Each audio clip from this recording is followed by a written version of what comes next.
যারা 4 তারিখ পর্যন্ত মাঠে ময়দানে ছিল তাদের কাছ থেকে শুনানি নিয়ে আপনি মহানগর শ্রমিক দল গঠন করবেন। চট্টগ্রাম মহানগর বিএনপির কার্যালয়ে অনুষ্ঠিত হয়েছে বাংলাদেশ জাতীয়তাবাদী শ্রমিক দলের দোয়া মাহফিল ও ঈদ পুনর্মিলনী আলোচনা সভা।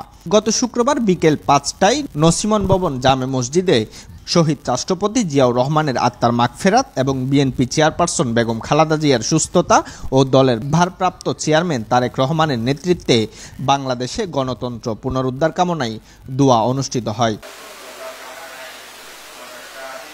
দোয়া পরিচালনা করেন মসজিদের খতিব। এতে শ্রমিক দলের থানা, ওয়ার্ড, বেসিক ইউনিয়ন ও পরিবহন সেক্টরের সাবেক ও বর্তমান নেতৃবৃন্দরা অংশগ্রহণ করেন।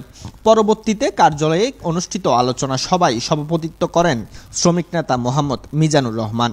প্রধান অতিথি ছিলেন বাংলাদেশ জাতীয় বিদ্যুৎ শ্রমিক ইউনিয়নের সিনিয়র সহসভাপতি নজরুল ইসলাম মিয়াজি।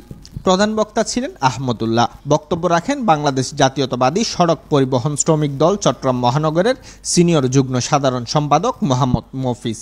উপস্থিত ছিলেন মোহাম্মদ তারেক, মোহাম্মদ আনোয়ার 1 ও 2, মাহফুজ, মুন্না, আবু বক্কর, আব্দুর রব সহ অন্যান্য নেতৃবৃন্দ।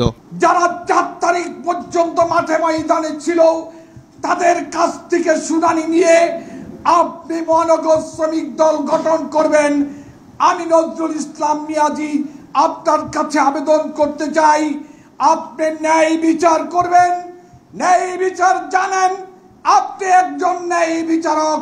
অনুষ্ঠানে সকলে একমত হয়ে নজরুল ইসলাম মিয়াজিকে মহানগর শ্রমিক দলের সভাপতি হিসেবে দেখতে চান বলে জানান এবং তার নেতৃত্বে ঐক্যবদ্ধ থাকার ঘোষণা দেন।